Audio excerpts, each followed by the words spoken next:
क्या बोले क्या? विधानसभेची निवडणूक जाहीर झालेली आहे. आष्टी पाटोदा शिरूर या मतदारसंघासाठी महाविकास आघाडीचा उमेदवार जाहीर झाला आहे. मात्र महायुतीचा तिढा अद्यापर्यंत सुटलेला नाही. भीमराव धोडे, सुरेश धस आणि त्या ठिकाणी आजबे हे तिघंही एकमेकांची जे आहे ते मागणी करत आहेत. अद्यापर्यंत तिढा सुटलेला नाही. असं असताना शरद पवारांकडून पैलवान तयार आहे आणि ते आता उद्याच्याला अर्ज भरणार आहेत. महबूबभाई शेख माझ्यासोबत आहेत. विचारणार आहे उद्याची कशी रणधुमाळी असणार आहे, विधानसभा मतदारसंघामध्ये उमेदवारी जाहीर झाल्यानंतर कसा प्रतिसाद आहे विचारणार आहे. भाई, आपलं मराठी महाराष्ट्रामध्ये स्वागत आहे. उमेदवारी जाहीर झालेली आहे आणि अनपेक्षितपणे तुम्हाला जो आहे तो प्रतिसाद मिळतो. सध्याची कशी परिस्थिती आहे, उद्या कशी रणनीती असणार आहे?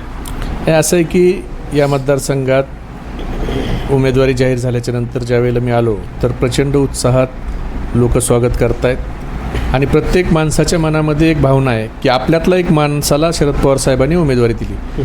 शेवटी माझ्यासारख्या सर्वसामान्य कुटुंबातल्या तरुण कार्यकर्त्याला एवढ्या कमी वयात पवारसाहेबांनी जो विश्वास माझ्यावर दाखवला त्याबद्दल आदरणीय पवारसाहेबांचे मानावे तेवढे आभार कमीच आहेत. आणि प्रत्येक कार्यकर्त्याला ज्यावेळेला मी फिरतोय तर प्रत्येकाला एकदम वंचित घटकाला, समाजातल्या एकदम छोट्या छोट्या घटकाला एक सामान्य पोरगा, आपल्यातला पोरगा हा उमेदवार होऊ शकतो. जे काय फार मोठाले लोकच आमदारक्या खासदारक्या मिळू शकतात असं नाही, तर एक सामान्य कुटुंबातल्या मुलाला देखील पवारसाहेब उभा करू शकतात आणि सामान्य माणूस देखील आमदार होऊ शकतो. ही भावना प्रत्येक लोकांच्या मला डोळ्यामध्ये त्या ठिकाणी दिसली. तुम्हाला उमेदवारी देण्या अगोदर इथून चांगल्या प्रकारची रसिकेत चालू होती. भीमराव धोंडे तिकडे गेले असलं सांगितलं होतं, भेट झाली असं सांगितलं. सुरेश धससुद्धा भेटत आहेत, त्यांना उमेदवारी मिळेल असं वाटलं होतं. दरेकरसुद्धा त्यांना उमेदवारी मिळेल अशी त्यांची अपेक्षा होती. या सगळ्यांना डावलून तुम्हाला उमेदवारी दिली, काहीच घडलं समजा? असं आहे की बाहेरचा उमेदवार घेऊ नये असं आमच्या पक्षातल्या सर्व उमेदवारांचं या गोष्टीवर एकमत होतं. त्यामध्ये दरेकर नाना असतील, मी असेल, त्या ठिकाणी NL जाधव असतील, रामभाऊ खाडे असतील, अण्णासाहेब चौधरी असतील, महेश थोरवे असतील, चव्हाण असतील, असे जेवढे काही उमेदवार आमचे इच्छुक होते त्या सगळ्या इच्छुकांचं एकमत त्याच्यावर होतं की आपण पक्षातलाच माणसाला उमेदवारी द्यावी. आणि त्या अनुषंगाने सगळ्यांनीच पवारसाहेब, जयंत पाटील साहेब, सुप्रियाता यांच्याकडे ती मागणी केली होती आणि आदरणीय पवारसाहेबांनी त्या सगळ्यांच्यामध्ये माझ्यासारख्या सामान्य कार्यकर्त्याला संधी दिली.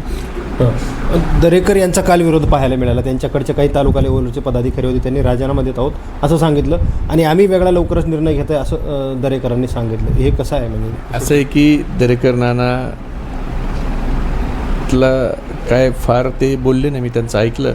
ठीक आहे, कार्यकर्त्यांना राग येणं साहजिक आहे, पण दरेकर नानांचं माझं देखील सारखं संभाषण चालूच होतं आणि आमचं ठरलं होतं की आपल्यापैकी कुणाला तरी द्यावं. ह्या मुद्द्यावर दरेकर नानांचं मत होतं आणि माझं पण तेच मत होतं.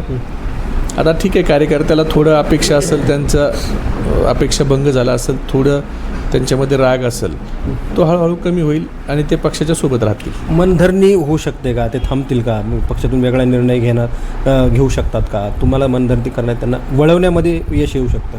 हे 100% यश येईल आणि मला असं वाटत नाही ते काही वेगळा निर्णय घेतील, कारण आमचं सगळ्या इच्छुक उमेदवारांचं ठरल्याप्रमाणे आत्ताच मला NL जाधव साहेबांचा फोन आला आणि ते देखील आदरणीय पवारसाहेबांना ते आणि त्यांचे बंधू भेटून आले आणि साहेबांनी त्यांना सांगितलं, आज त्यांनी पत्रकार परिषद घेऊन जाहीर केलं की मी पक्षाच्या उमेदवाराच्या सोबत राहणार आहे. आता मी त्यांचे आभार मानायला भेटायला चाललो, तसं मी त्या नानाला आणि बाकी इतर मंडळीला देखील भेटून घेईल आणि त्या पद्धतीनं त्यांची विनंती करील, कारण आमचं ठरलं असं होतं की आपल्यापैकी कोणाला तरी द्या.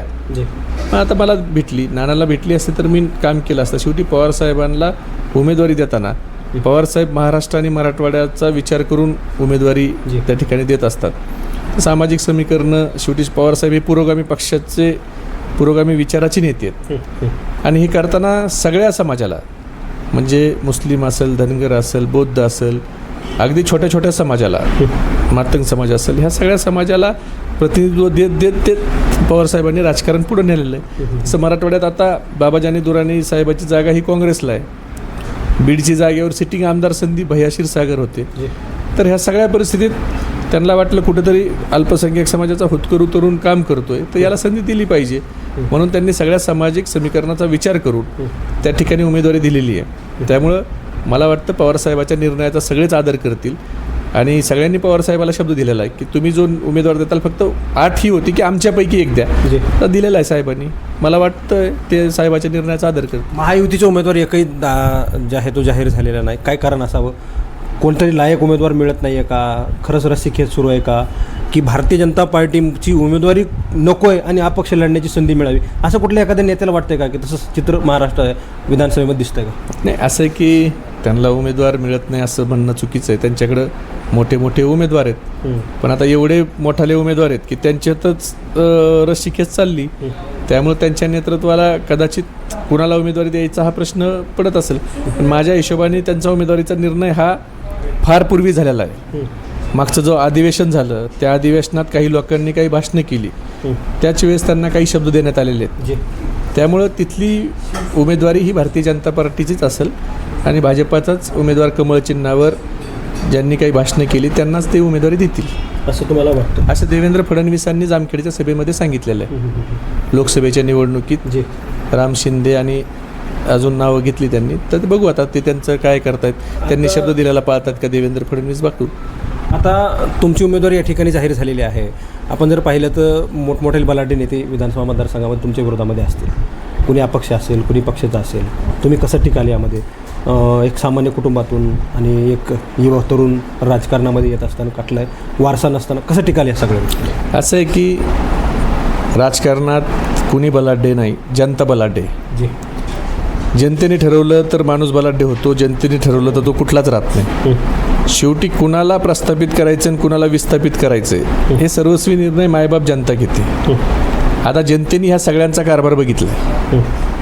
ह्यांना जनतेने अनेक वेळा मतं दिलीत, अनेक वेळा निवडून आलेत, अनेक वेळा काही जण पडलेत आणि सातत्यानं तेच लोकांच्याकडनं जनतेचा अपेक्षाभंग झालेला आहे. त्यामुळं मला खात्री आहे की या मतदारसंघातली जनता सुज्ञ आहे. आत्तापर्यंत मागच्या 40-50 वर्षात एक 2-3 आडनावं सोडली तर त्याच्या पुढं या मतदारसंघाचं राजकारण कधी गेलं नाही. आणि ह्याच लोकांच्यामध्ये राजकारण असून फार काही विकास किंवा फार काही काम, आश्वासक काही काम केलं आहे असं कोणताही नेता या ठिकाणी सांगू शकत नाही. म्हणून मला खात्री आहे की लोक आता ह्या सगळ्यांना कंटाळलेत आणि नवीन काहीतरी पर्याय लोक शोधत आहेत आणि लोकांना नवीन माणसाकडनं अपेक्षा आहेत हे मला जाणवतं. शेवटचा प्रश्न असेल, आष्टी विधानसभेबाहेरचा असेल. राजकारणामध्ये राजकीय वैरी असलेले तुमच्या चित्रा वाघ यांना तुमच्यावर बोलायला नेहमी आवडतं असं म्हणायला हरकत नाही. तुम्ही त्यांच्यावर सडकून टीका करता. आता तुमच्यावर टीका करायला तुम्ही राजकारणात उतरलेला आहात. जरी तुमच्याकडे कुठलं पद असलं तरी आता निवडणुकीमध्ये तुम्ही उतरणार आहात. भविष्यामध्ये भारतीय जनता पार्टीचे तुम्ही म्हणल्याप्रमाणे जर चेहरा एखादा भारतीय जनता पार्टीचा उमेदवार असेल तर त्याही इथं येऊ शकतात तुमच्या विरोधामध्ये प्रचार करायला आणि पुन्हा एकदा ती सगळी रंगत होऊ शकते. त्या विधान परिषदेवर गेलेले आहेत, तुम्ही का विधान परिषदेवर गेलेला नाही? असं आहे की माझी निवडणूक लढवण्याची इच्छा आहे आणि महामानव डॉक्टर बाबासाहेब आंबेडकरांच्या संविधानानं सगळ्यांना एकमताचा अधिकार दिला आहे. माझ्या दृष्टीनं टाटा, बिर्ला, अडाणी, अंबानी, मोदी साहेब किंवा सगळे मोठे नेते असो किंवा एखादा आमच्या गोरगरीब झोपडीत राहणारा माणूस असो, ह्या सगळ्यांची लायकी बाबासाहेबांनी एकमताची ठेवलेली आहे. त्याच्यात मी आलो. त्यामुळं निवडणूक लढली पाहिजे, लोकात गेलं पाहिजे आणि लोकांच्या समोर आपण काहीतरी मांडलं पाहिजे आपल्याला काय करायचं आहे. शेवटी या मतदारसंघात मला निवडणूक लढवावी का वाटली तर मी पश्चिम महाराष्ट्रात फिरतो, युवकचा अध्यक्ष. मी तर राजकारणात फार पूर्वीपासून आहे. मी 7वीला असताना विद्यार्थी काँग्रेसचा पदाधिकारी झालेलो आहे. तर मी पश्चिम महाराष्ट्रात ज्या वेळेला फिरतो त्यावेळेला आम्ही बघतो की आमदारकी कशासाठी असते तर आपल्या भागातील लोकांच्या हाताला रोजगार मिळावा म्हणून बरेचसे नेते मंडळी त्यांच्या मतदारसंघात MIDC आणतात. त्याच्यामधून 10-20 हजार लोकांना रोजगार उपलब्ध करून देतात. आपल्याकडे तसं होताना दिसलंय का तर नाही. आमदारकी कशासाठी पाहिजे तर आपल्या भागातील शेतकऱ्याला नगदी पैसे देणारं पीक कोणतं तर ऊस आहे. तर तो ऊस नेण्यासाठी एक चांगला कारखाना आणि त्याच कारखान्याच्या माध्यमातून चांगले पैसे 2 पैसे त्या शेतकऱ्याला मिळाले पाहिजेत आणि त्या शेतकऱ्याच्या जीवनात आर्थिक क्रांती झाली पाहिजे, त्याचं जीवनमान उंचवलं पाहिजे.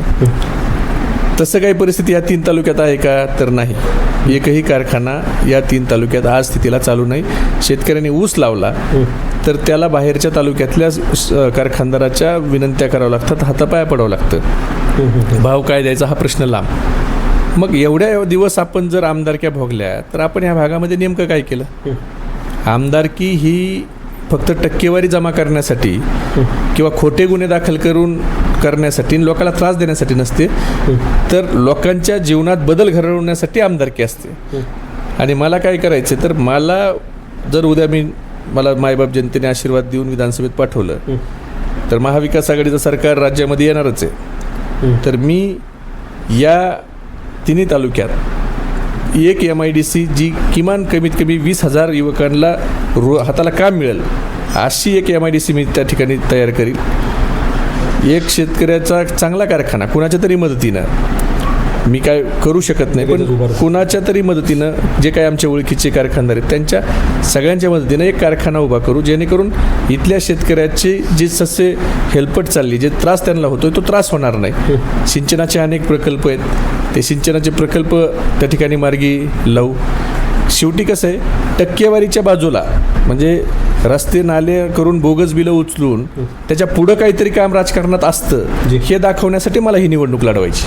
लोक तुम्हाला सहकार्य करतील अपेक्षा नाही, मला खात्री आहे. मी 2 दिवसात जे फिरलो, जे प्रेम मला लोकांनी दिलं, मी प्रत्येक गावात जातो तर लोक मला म्हणतायत आपल्याकडे फिरू नका, आम्हाला तुम्ही बाहेरच्याकडे जा, आमच्यावर काय जबाबदारी ते सांगा. आजही मी आता इथं काही नियोजन करण्यासाठी बसलो तर सकाळपासून एवढे लोक भेटत आहेत आणि आपुलकीनं लोक येत आहेत, स्वतः येऊन भेटत आहेत. तर लोकांच्यामध्ये परिवर्तन करायची इच्छा आहे. आतापर्यंत त्यांना पर्याय नव्हता, आता त्यांना पर्याय दिसतोय आणि लोक तो पर्याय निश्चित स्वीकारणार. बघा, लोकशाहीमध्ये लोकांनी इंदिरा गांधीला पाडले, राहुल गांधींना पाडले, लोकांनी अटलजींना पाडले. त्यामुळं लोक ठरवत आहेत. लोकशाहीत राजा हा मतदार आहे, त्यामुळे तो राजा ठरविल की कुणाला त्याची सेवा करायची संधी द्यायची. आणि ज्या सेवकांनी त्यांची सेवा चांगली केली नाही ते सेवक बदलण्याची आता संधी त्यांना मिळालेली आणि ते त्याला निश्चितपणानं बदलतील. शेवटी एखादा सालकरी चांगलं काम करत नसेल तर त्याला 2-4 वेळा समज देतात. तसं आता ह्या सगळ्या सालकऱ्यांना 2-3 वेळा लोकांनी समज देऊन बघितली, पण सालकऱ्याचं काय वागणं बदलत नाही. तर आता लोक ठरवतील आपला सालकरी बदलायचं. जी, खूप खूप आभार.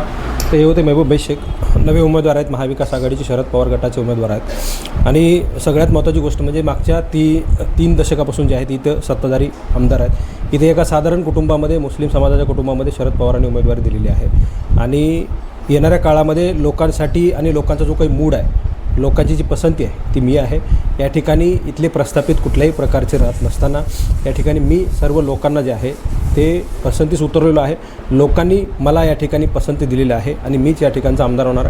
आमदार झाल्यानंतर इथं कोणाच्या ना कोणाच्या मदतीनं कारखाना उभारून इथे मोठी MIDCसुद्धा उभारेल. 2-1 हजार लोकांना, तरुणांना या ठिकाणी काम मिळेल, त्यांची उपजीविका होईल.